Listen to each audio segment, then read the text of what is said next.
In this video, we are going to learn how you can use Canva without login. So technically, you cannot use Canva without any login.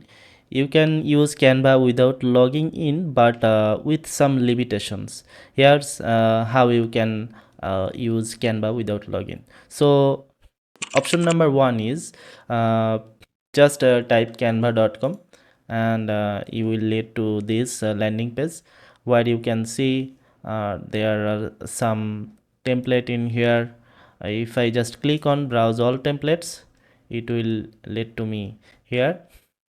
Maybe I can see, but if I want to customize, it will ask me to sign up to their website.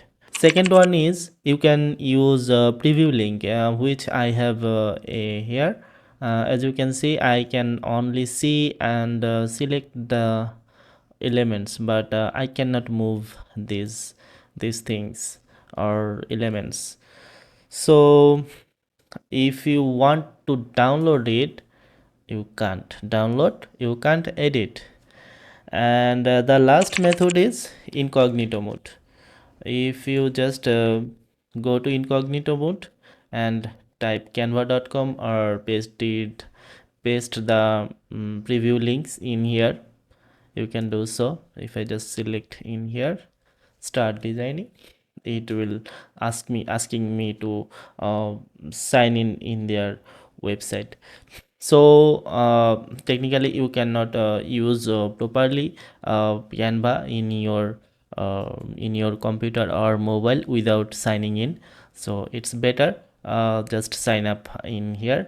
It's pretty much straightforward. Just give it couple of information and you are done. So that's it for today. If you got any questions, drop them in the comments, and if you found this video helpful, like, subscribe, share, and I will catch you up in the next one. Stay tuned.